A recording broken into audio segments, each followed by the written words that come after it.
Guys, welcome back. Travis here with Stevens Truck Power. Thought we'd do a little video today of air dryers, mainly because it is that time of year where you need to service your air dryer. It's probably one of the most neglected things on a semi-truck, in my opinion, probably next to an air filter. Air filters are my pet peeve. They seem to be always dirtier than I like to see them, but anyway, on to air dryers. Those of you that know how it works, you know, no big deal, but I'll quickly explain it. Your compressor pumps air off your engine, right? Your air compressor. It goes through a dryer because of expansion, expand and contract. There we go. I got it out. It causes condensation, and the air dryer takes some of that out. Also, it will remove oil to a point till it ruins the dryer. So if you got a compressor pumping oil, it'll get caught here first, and then when it quits being efficient, it'll go right into your tanks.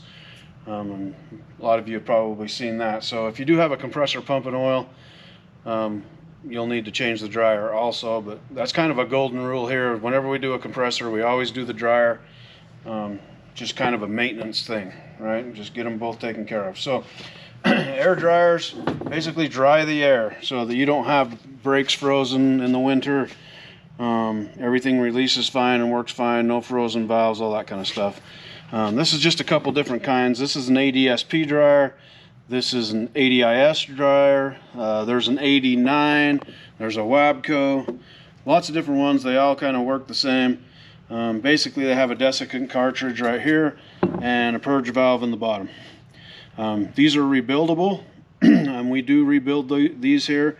My only thought is, you know, if you can afford just to replace it, it's probably just as cheap to replace it when you figure the labor to rebuild. I mean, it's probably a little bit more, but once in a while we'll have one that just doesn't work even at that, and then you're out the kit plus a new dryer. So anyway, up to you, but we tend to replace more than we rebuild on these. But you can, if everything's working fine on the dryer and you just want to service this system, you're not getting any oil in your system, you just spin the cartridge off like a filter and you spin a new one on and you're good to go.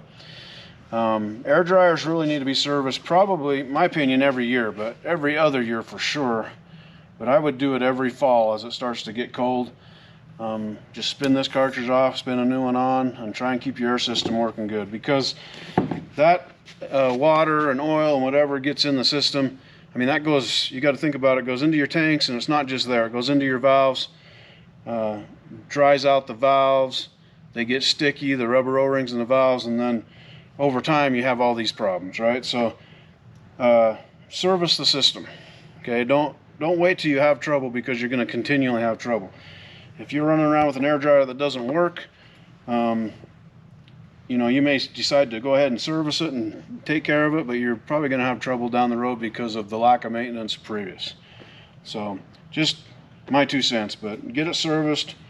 It keeps all the valves good, all the lines good. That way your system's working fine. Now, on the off chance that you have frozen air, frozen valves,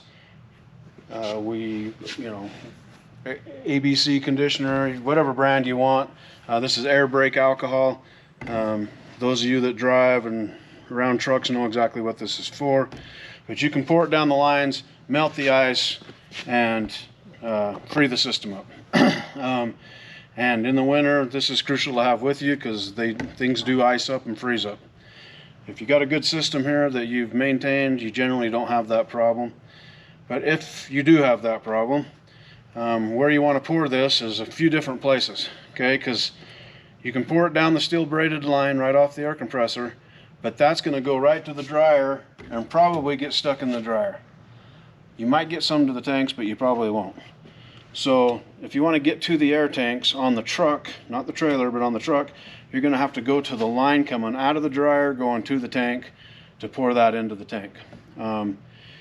You can get some in there real quick with the steel braided line, but it's not as efficient as dumping it right in after the dryer. Now, if you got a trailer problem with the trailer air froze up, dumping it in the truck's probably not going to help you a whole bunch. So what you want to do is dump it into the glad hand. I got this long red glad hand, but you'll want to dump it into the emergency side. And so, you know, you can't really dump into the trailer, right? So you would unhook the glad hand, lift it up in the air, pour your alcohol down the hole, down the line, and then you'll hurry and hook that up and then charge the system and send that alcohol back to the trailer.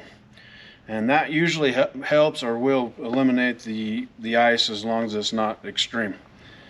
And so that's pretty much what that's for. Hopefully you're maintaining your system and you don't ever need this. I mean, once in a while you need it, but if you're maintaining your system good air dryer, you got an air compressor that's not pumping oil, you shouldn't need alcohol. You know, drain your tanks, you know, once a week, whatever, just to make sure there's nothing getting in there, because that's how you find that stuff out. You know, as your air dryer purges, if it's putting water on the ground, then you know that it's purging water out, right? So you got to figure out where that's all coming from. If it's putting oil on the ground, then hey, my air compressor is probably pumping oil. So if you stay on top of things, drain your tanks, make sure that you don't have water getting into your tanks, and keep this stuff up to snuff, then you're going to have a good winter and probably stay away from a lot of service calls. Thanks for watching.